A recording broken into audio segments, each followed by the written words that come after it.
Hello student, welcome to EPG Pathsala. I am Dr. Ajit Jaiswal from Department of Anthropology, Pondicherry Central University. Today we are going to discuss about a modules entitled Physical Performance Test under paper Physiological Anthropology. So student, let us see what we are going to learn or discuss in this modules. Before starting, let me give you the important objective of this particular modules. As the course provide introductory information to the field of physical fitness and the component of physical fitness. It includes the application of a different performance related component and physical performance test. The study of these modules enable the student at postgraduate level to understand the different tests for the assessment of health related component, for strength assessment and for assessment of coordination, etc. Now let me give you the introductory information about this modules.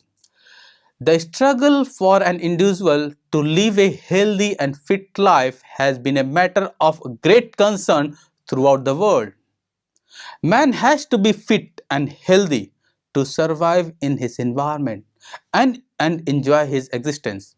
So, man has always battled with the diverse nature of his environment, like poor weather condition, shortage of food, flood and drought, earthquake, volcanoes and tsunamis, among other, in order to survive.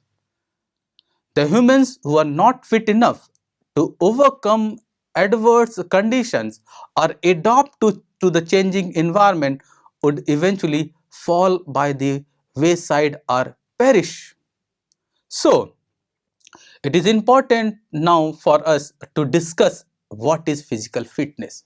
What is the real meaning of physical fitness? How we explain the concept or the term what is called as physical fitness. Physical fitness is the ability to carry out the daily task with vigor and alertness. Vigor and alertness without undue fatigue and with ample energy to enjoy leisure time, pursuits and to meet emergencies. This particular definition was given by Harrison Clark. Component of physical fitness. Fitness can be classified into different components. They are health or health related components and performance or skill related components. When we talk about the health related components, these are those factors that are related to how well the system of your body works, like cardiovascular fitness, body composition, flexibility, muscular strength, muscular endurance. When we talk about the cardiovascular fitness, it is the ability of the circulatory system, especially heart and blood vessel, to supply oxygen to working muscle during work or exercise. When we discuss about the body compositions, it is the relative percentage of body fat compared to lean body mass, that is muscle, bone, water, etc. The flexibility here explains the range of movement possible around various joints. The concept of muscular strength, it discusses about the amount of force that can be produced by a single contraction of a muscle or group of muscles. Whereas the muscular endurance is the ability of a muscle group to continue muscle movement over a length of time. Performance or skill related component. This component of fitness form the basis for successful sports or activity participation, like speed, agility, balance, coordination, reaction time, power. Here the speed means the ability to move quickly from one point to another in a straight line. Whereas the agility explains the agility of the body to change direction quickly and appropriately. When we discuss about the balance, it is the ability to maintain an appropriate posture during movement, whereas coordination explains the integration with hand and or foot movement with the input of the sense.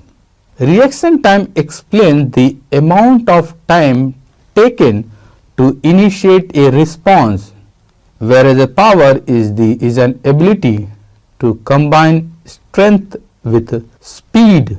So, the components are speed, agility, balance, coordination, reaction and power. Test for assessment of health related fitness component.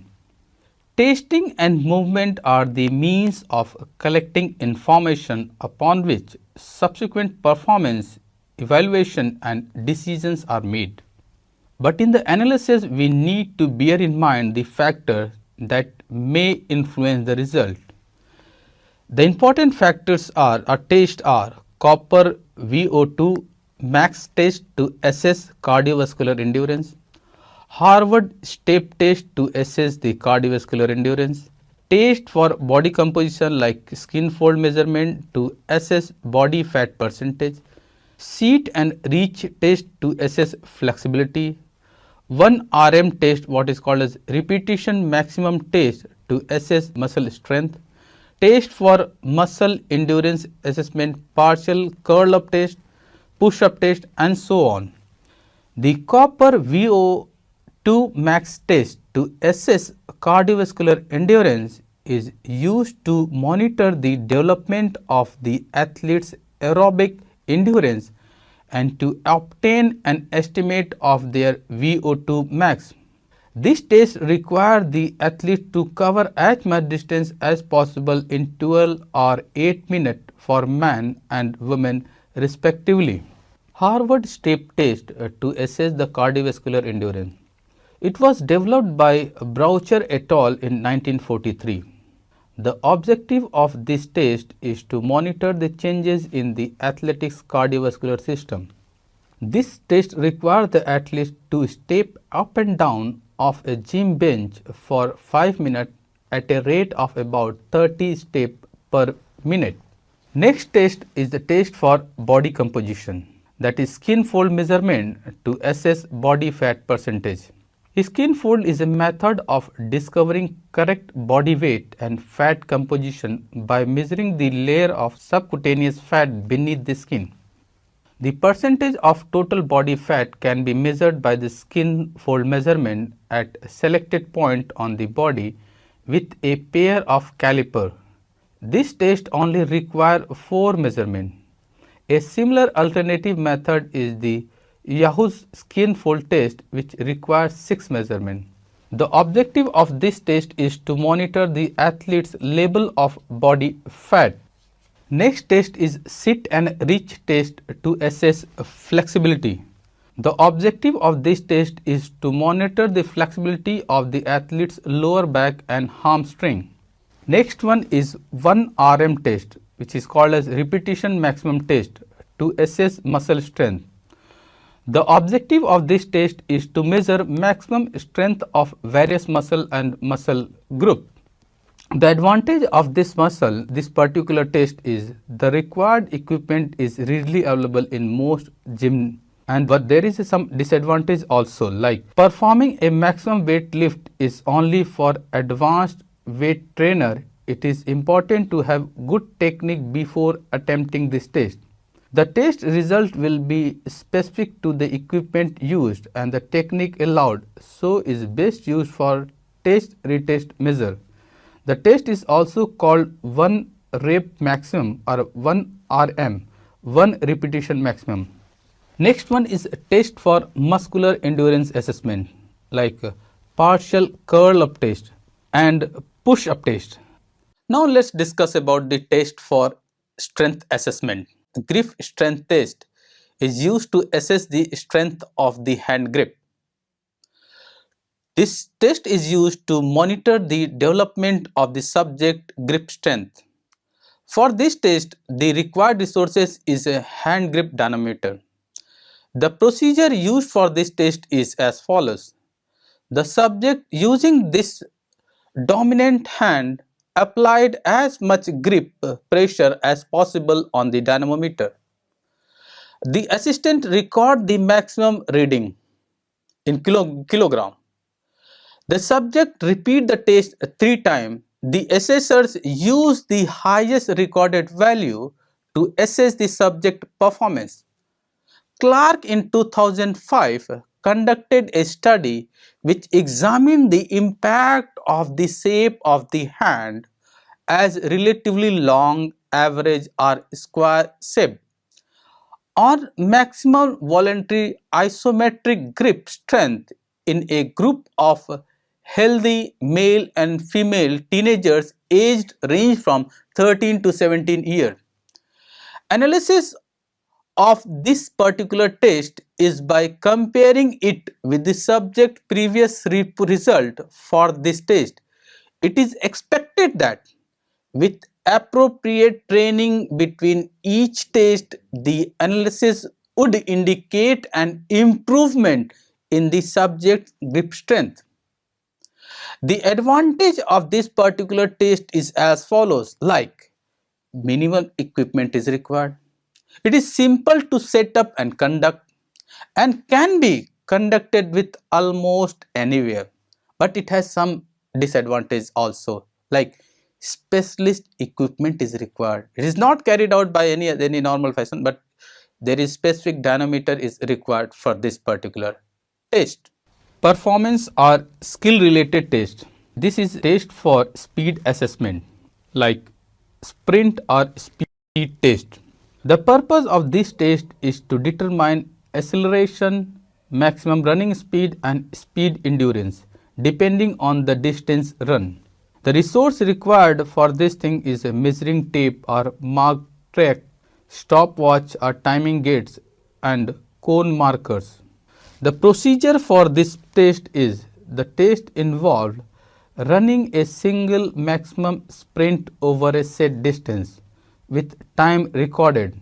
After a standardized warm-up, the test is conducted over a certain distance such as 10, 20, 40 and or 50 meters or yard depending on the sport and what you are trying to measure.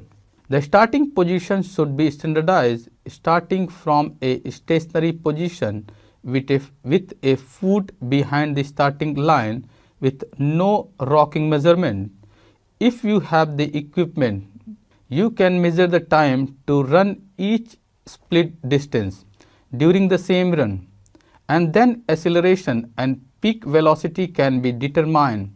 It is used to give the subject an adequate warm-up and practice first and some encouragement to continue running hard past the finish line. The result of this test shows that you can use a measure of the time for the first 10 meters or yards from a stationary start as a score for acceleration and the time to run between 30 to 60 meters for a flying sprint speed or maximum running speed. This score can also be presented as a running velocity. For sprint test conducted over 100 meters or yards or so, comparing the time for the final 40 compared to the first can be used as a speed endurance score. Next is a test for agility assessment called as Illinois Agility Run Test. The object of Illinois Agility Run Test is to monitor the development of the subject's agility. The required resources for this test is a flat non-slip surface, 8 cones, stopwatch.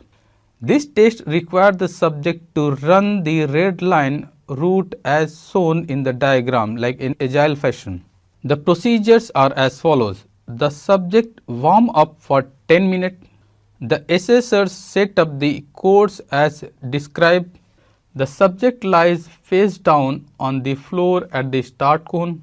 The assessor gives the command go and start the stopwatch. The subject jumps to his or her feet and negotiate the course around the cones following the red line route. Next, the assessor stops the stopwatch and record the time when the subject passed the finished cone.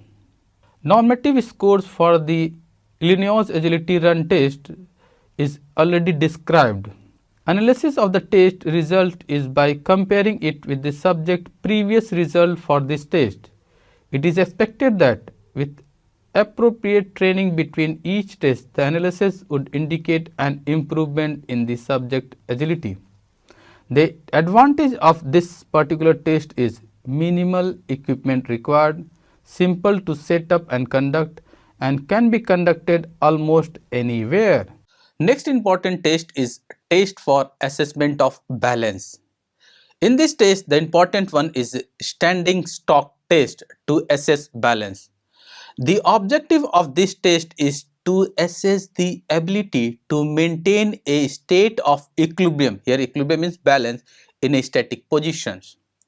For this particular test, the required resources are warm, dry location like gym, stopwatch and assessors. The procedure for this test is as follows. The subject warm up for 10 minutes. The subject stand comfortably on both feet with their hands on their hip. The subject lift the right leg and place the sole of the right foot against the sole of the left kneecap. The assessor gives the command go. Start the stopwatch and the athletes raises the heel of the left foot to stand on their toes. The subject is to hold this position for as long as possible. Next important procedure is the assessor stop the stopwatch when the subject left heel touches the ground on the right foot, moves away from the left knee. The assessors record the time. The subject repeat this step for 3 times or 3 minutes. Repeat for 3 minutes or rest for 3 minutes. The athletes stand comfortably on body feet with their hands on their hips. The subject left the left leg and place the sole of the left foot against the side of the right kneecap. The assessors give the command go. Start the stopwatch and the subject raise the heel of the right foot to stand on their toes. Next, the subject is to hold this position for as long as possible. The assessors stop the stopwatch when the subject right heel touches the ground or the left foot moves away from the right kneecap and record the time. Analysis of the test result is by comparing it with the subject previous record for this test. It is expected that with appropriate training between each test, the analysis would indicate an improvement in the subject static balance. The advantage of this particular test is that no equipment required, simple to set up and conduct, and be conducted almost anywhere. Test for assessment of coordination. First one is hand-eye coordination test. The subject of the test is to assess the ability of the subject vision system to coordinate the information received through the eye and direct the hand to accomplish the act of catching a ball, called as hand-eye coordination. The required resources for this test is tennis ball, stopwatch, smooth wall, assessors. The procedures for this test is, this test requires the subject to throw and catch a tennis ball off a wall. The subject warm up for 10 minutes. The subject stand 2 meters away from a smooth wall. The assessors give the command go and start the stopwatch. The subject threw a tennis ball with their right hand against the wall and catch it with the left hand. Throws the ball with the left hand and catch it with the right hand. This cycle of throwing and catching is repeated for 30 seconds. The assessor counts the number of catches and stop the test after 30 seconds. The assessor records the number of catches. Analysis of the result is done by comparing it with the result of the previous test. It is expected that with appropriate training between each test, the analysis would indicate an improvement in the athlete's hand-eye coordination skill. The advantage of this particular test is minimal equipment required. Second, simple to set up and conduct. And third, can be conducted almost anywhere. Now let's discuss about the another important test called as ruler drop test. This test is used to assess reaction time. So the objective of this test is to monitor the subject reaction time. For this particular test, there is a very simple resources required like meter ruler and assessors. The procedure to carry out this test is as follows. The ruler is held up by the assessors between the outstretched index finger and the thumb of the subject dominant hand so that the top of the athlete's thumb is level with the 0 centimeter line on the ruler. The assessors instruct the subject to catch the ruler as long as possible after it has been released. The assessor releases the ruler and the subject catches the rulers between their index finger and thumb as quickly as possible. The assessor records the distance between the bottom of the ruler and the top of the subject thumb where the ruler was caught. The test is repeated for 2 more times and the average value is taken as score. The analysis of the result is by comparing it with the result of the previous test. It is expected that with approximate training between each test, the analysis would indicate an improvement in the subject reaction time. The advantage of this particular test is like very minimal equipment is required, and this particular test is simple to set up and conduct and can be conducted almost anywhere. Standing long jump test to assess power or explosive strength. The objective of this test is to monitor the development of subject elastic leg strength. The procedure for this test is the subject warms up for 10 minutes. The subject places their feet over the edge of the sandpit, crouches down and using the arm and leg and jump horizontally as far as possible, landing with both feet into the sandpit. The assistant measures the distance from the edge of the sandpit to the nearest impression made by the athletes in the sandpit, and the assessors record the distance in centimeters. The subject repeats the test 3 times. Longest recorded distance is the score of the subject. Analysis of the test result by comparing it with the subject previous result for this test. It is expected that with appropriate training between each test, the analysis would indicate an improvement in the subject leg strength. The advantage of this particular test is minimal equipment required, simple to set up and conduct. The test can be easily administered. There is some disadvantages also, like specific facilities required like long jump pit. Second is assistant required to administer the test.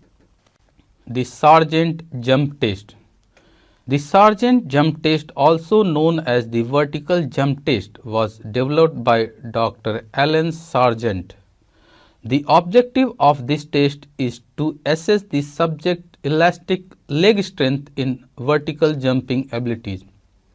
The required resources for this test is wall, tape measure, step ladder, chalk. The procedure for this test is the subject warms up for 10 minutes. The subject chalks the end of his or her fingertips. The subject stands alongside the wall, keeping both feet remaining on the ground, reaches up as high as possible with one hand and marks the wall with the tip of the finger. The subject from a static position jump as high as possible and marks the wall with the chalk on the finger. The assessors measures and record the distance between M1 and M2. M1 is the initial, the last step one, and M2 is that subject from a static position jump as high as possible and marks the wall with the chalk. The subject repeat the test 3 times. The assessor calculate the average of the recorded distance and use this value to assess the subject's performance. Power score. A heavier person jump the same height as a lighter person has to do more work as they have a larger mass to move. It is sometimes useful to convert the vertical jump height to units of power. Power cannot be calculated since the time the force is acted on the body is unknown. Formulas have been developed that estimate power from vertical jump measurement. In these formulas, mass, that is body weight, and vertical jump height is used. Like Lewis formula, the Lewis formula estimate average power, so indicate that average power, that is in watt, is root of 4.9 into mass into vertical jump height into 9.81. Similarly, several other formulas were given by like Sears formula, Herman's formula, John and Bahamonde formula, and so on. The advantage of this test is as follows, like minimal equipment is required, simple to set up and conduct, the test can be easily administered, can be conducted almost anywhere. But there is some disadvantages also, like specific area required, assistant required to administer the test. Now let's discuss about the KW test, also called as a Cross-Weber test. Dr. Hans Cross and Dr. Sonza Weber, they developed the Cross-Weber minimum test in the year 1950.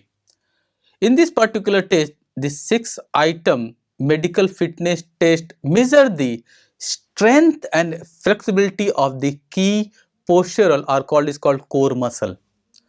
The test consists of 5 strength challenges and 1 general flexibility procedure. The Cross-Weber test do not require sophisticated equipment and are easy to administer. Next important test is effort agility test, that is AAHPERD, effort agility test. It is a test of agility and dynamic balance for the elderly, which is a part of the effort functional fitness protocol. There is also another test called up and go agility test, also designed to test agility in the elderly people. This test measures speed, agility and balance while moving. 4-level abdominal strength test. This is one of many tests of abdominal muscle strength. It is a simple test to conduct requiring minimal equipment.